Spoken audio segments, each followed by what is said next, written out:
Class 11 second term examination नवंबर 2024 के history के बिल्कुल ओरिजिनल क्वेश्चन पेपर को देखेंगे जो 100% सही क्वेश्चन है। ठीक है, यदि आप चैनल पर पहली बार हैं तो चैनल को सब्सक्राइब जरूर कर लीजिए और अपने दोस्तों को भी शेयर जरूर कीजिए। इस वीडियो में हम लोग केवल सब्जेक्टिव का आंसर देखने वाले हैं। इसके पहले वाला वीडियो में मैंने पूरा ऑब्जेक्टिव का आंसर अपलोड कर दिया है, उसको नहीं देखे हैं तो देख लीजिए। और इतना जो वाटर मार्क देख रहे हैं चैनल का, इसको लगाने के पीछे कारण है कि कुछ चैनल द्वारा यहीं से स्क्रीनशॉट लेकर के अपने चैनल पर वीडियो को अपलोड कर दिया जाता है, इसीलिए इतना वाटर मार्क लगाए हैं। तो इससे आपको कोई परेशानी नहीं होने वाली है। क्वेश्चन आपको बिल्कुल दिखेगा और बिल्कुल साफ साफ दिखेगा और सब का सब यही क्वेश्चन आपके एग्जाम में आया हुआ है। ठीक है, ओरिजिनल पेपर है ही है। तो इस चैनल से आप जुड़ जाइए और अपने दोस्तों को भी जरूर बताइए। ठीक है, चलिए ये जितना आप देख रहे हैं ऑब्जेक्टिव सबका आंसर हम अपलोड कर दिए हैं। तो पहले हम लोग सब्जेक्टिव में लघु उत्तरीय प्रश्न को देखेंगे। देखिए खंड ब में लघु उत्तरीय प्रश्न दिया रहता है, ये आप भी जानते हैं। और 1 से 10 तक लघु उत्तरीय क्वेश्चन में से मात्र 5 ही प्रश्नों को चुन करके आपको उत्तर देना होता है और प्रत्येक प्रश्न 2 अंक के लिए होते हैं। तो क्वेश्चन नंबर 1 में सबसे पहले हम लोग देखेंगे कि क्या पूछा हुआ है। पहले क्वेश्चन को देख लेते हैं, उसके बाद में लगातार उत्तर को देखेंगे। 1 नंबर क्वेश्चन में पूछा हुआ है कि चार्ल्स डार्विन कौन थे, उनकी पुस्तक का नाम क्या है। फिर 2 नंबर क्वेश्चन में पूछा हुआ है कि कार्बन 14 पद्धति क्या है।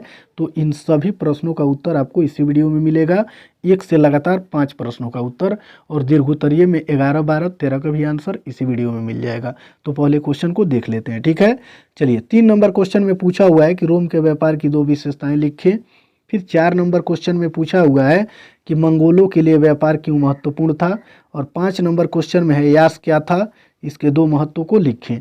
6 नंबर क्वेश्चन में पूछा हुआ है कि चीन की महान दीवार का निर्माण क्यों और कब हुआ।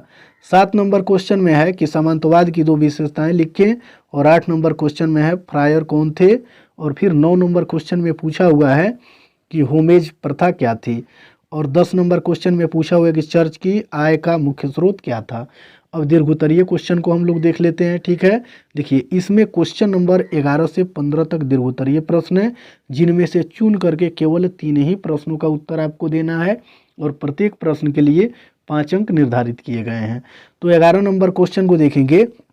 इसमें पूछा हुआ है कि मेसोपोटामिया में लेखन कला के विकास पर प्रकाश डालें। इसका भी आंसर आपको इसी वीडियो में मिल जाएगा। 2 नंबर क्वेश्चन में पूछा हुआ है कि रोम साम्राज्य के पतन के कारणों की विवेचना करें। इसका भी आंसर आपको इसी वीडियो में मिल जाएगा। फिर 13 नंबर क्वेश्चन में पूछा हुआ है कि कबूलाई खान की उपलब्धियों का मूल्यांकन करें। और 14 नंबर क्वेश्चन में है सामंतवाद के पतन के कारणों का विश्लेषण करें।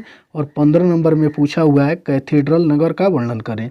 तो क्वेश्चन नंबर 11, 12 और 13 का आंसर अब आपको इसी वीडियो में मिल जाएगा। अब हम लोग लगातार उत्तर को देखेंगे। ठीक है, देखिए ये लघु उत्तरीय क्वेश्चन में क्वेश्चन नंबर 1 का आंसर है।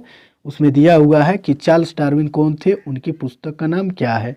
तो उत्तर लिखेंगे कि चार्ल्स डार्विन एक प्रसिद्ध अंग्रेजी जीव विज्ञान और प्राकृतिक इतिहासकार थे। ठीक है, चार्ल्स डार्विन के पुस्तक का नाम निम्न प्रकार है, उसका नाम है द ओरिजिन ऑफ स्पीसीज। ठीक है, चलिए फिर आगे वाला 2 नंबर क्वेश्चन को देखेंगे। 2 नंबर क्वेश्चन में दिया हुआ है कि कार्बन 14 पद्धति क्या है। तो इसका उत्तर लिखेंगे कि कार्बन 14 पद्धति एक मनोवैज्ञानिक तकनीक है जिसका उपयोग प्राचीन वस्तुओं के आयु निर्धारण करने के लिए किया जाता है। यह पद्धति कार्बन 14 नामक एक रेडियोधर्मी आइसोटोप पर आधारित है जो प्राकृतिक रूप से वातावरण में पाया जाता है। ठीक है, चलिए फिर आगे वाला क्वेश्चन हम लोग देखेंगे। 3 नंबर क्वेश्चन में पूछा हुआ है कि रोम के व्यापार की 2 विशेषताओं को लिखें। तो इसका आंसर लिखेंगे कि रोम के व्यापार की 2 विशेषताएं निम्नलिखित है। पहला नंबर पॉइंट में लिखेंगे व्यापक समुद्री व्यापार, जिसमें रोम का व्यापार समुद्री मार्ग पर आधारित था जो पूरे भूमध्य सागरीय क्षेत्र में फैला हुआ था। और दूसरा पॉइंट में इसी क्वेश्चन में हम लोग लिखेंगे व्यापार में रोम सड़कों की भूमिका। और रोम सड़कें रोम के व्यापार के लिए बहुत महत्वपूर्ण थी और ये सड़कें रोम को विभिन्न देशों और शहरों से जोड़ती थी। चलिए फिर आगे वाला क्वेश्चन हम लोग देखेंगे। 4 नंबर क्वेश्चन में पूछा हुआ है मंगोलों के लिए व्यापार क्यों महत्वपूर्ण था। तो इसका उत्तर लिखेंगे कि मंगोलों के लिए व्यापार बहुत महत्वपूर्ण था क्योंकि 1 नंबर पॉइंट बना के लिखेंगे आर्थिक विकास। और यहाँ से लिखेंगे कि व्यापार ने मंगोल को आर्थिक विकास के अवसर प्रदान किए। वे विभिन्न देश और शहरों के माध्यम से साथ व्यापार करते थे, एक साथ व्यापार करते थे। ठीक है, वो विभिन्न देशों और शहरों के माध्यम। और दूसरा पॉइंट में लिखेंगे सैन्य शक्ति, यानी व्यापार ने मुगलों को सैन्य शक्ति बढ़ाने में मदद की।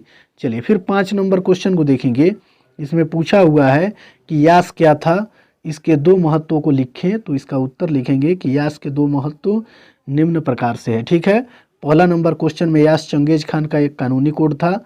दूसरा नंबर पॉइंट में लिखेंगे यास का मुख्य उद्देश्य दुराचार को दंडित करना, खानाबदोश कुल्लों को एक साथ लाना और उसके आदेशों का पालन करना था। चलिए फिर आगे वाला क्वेश्चन हम लोग देखेंगे। देखिए 11 नंबर क्वेश्चन में दिया हुआ है मेसोपोटामिया, ये दीर्घोत्तरीय क्वेश्चन है। मेसोपोटामिया में लेखन कला के विकास पर प्रकाश डालें। तो इसका उत्तर लिखेंगे कि मेसोपोटामिया में लेखन कला का विकास एक महत्वपूर्ण मील का पत्थर था। ठीक है, जिसने मानव सभ्यता को एक नए युग में पहुंचाया। मेसोपोटामिया में लेखन कला का विकास लगभग 3500 ईसा पूर्व में शुरू हुआ था और यहाँ के लोगों ने मिट्टी की गोलियों पर चित्र बनाकर अपने विचारों और संदेशों को व्यक्त करना शुरू किए थे। इन चित्रों को पिक्टोग्राफ कहा जाता था। जो चित्र थे उन चित्रों को क्या कहा जाता था, पिक्टोग्राफ कहा जाता। मेसोपोटामिया के प्रारंभिक लेखन प्रणाली का आधार बने। समय के साथ पिक्टोग्राफ को और अधिक जटिल बनाया गया और वे अक्षरों में परिवर्तन हो गए। चलिए फिर आगे वाला क्वेश्चन हम लोग देखेंगे। 12 नंबर क्वेश्चन में पूछा हुआ है कि रोमन साम्राज्य के पतन के कारणों की विवेचना करें। तो इसका उत्तर देखेंगे कि रोमन साम्राज्य के पतन के कई कारण थे, जिनमें से कुछ प्रमुख कारण निम्नलिखित है। पहला नंबर पॉइंट बना के लिखेंगे आर्थिक संकट, और इसमें लिखेंगे कि रोमन साम्राज्य की अर्थव्यवस्था में गिरावट आई, जिससे साम्राज्य की सैन्य शक्ति और प्रशासनिक क्षमता कमजोर हो गई, इसलिए उसका पतन हो गया होगा, किसका, रोमन साम्राज्य का। फिर दूसरा पॉइंट में लिखेंगे कि सैन्य कमजोरी, यानी रोमन सेना की शक्ति और प्रभावशाली में कमी आई, जिससे साम्राज्य की सीमाओं की रक्षा करना मुश्किल हो गया और रोमन साम्राज्य का पतन हो गया। और फिर तीसरा पॉइंट में हम लोग लिखेंगे आंतरिक संघर्ष, यानी रोमन साम्राज्य में आर्थिक संघर्ष और राजनीतिक अस्थिरता बढ़ गई, जिसके कारण साम्राज्य की एकता और स्थिरता कमजोर हो गई और रोमन साम्राज्य का पतन हो गया। तो 3 कारणों को आप लिख सकते हैं। ठीक है, चलिए फिर आगे वाला क्वेश्चन हम लोग देखेंगे।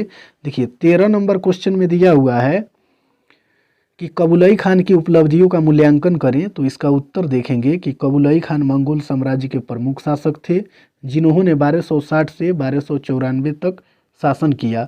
इनकी उपलब्धियों का मूल्यांकन निम्नलिखित है। राजनीतिक उपलब्धियों, जिनमें देखेंगे पहला पॉइंट में युआन राजवंश की स्थापना। कबूलई खान ने चीन में युआन राजवंश की स्थापना की, जो 1368 तक चला।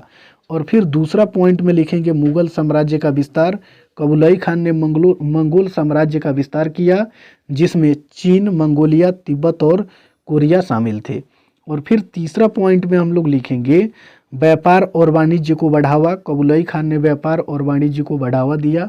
ठीक है, तो इस प्रकार आप सभी प्रश्नों का उत्तर देख लिए। क्वेश्चन नंबर 1 से 5 तक का लगातार उत्तर, और दीर्घोत्तरीय में क्वेश्चन नंबर 11, 12 और 13 का आंसर आपको इस वीडियो में उपलब्ध करवा दिए हैं। ठीक है, तो चैनल पर पहली बार है तो चैनल को सब्सक्राइब जरूर कर ही लीजिए।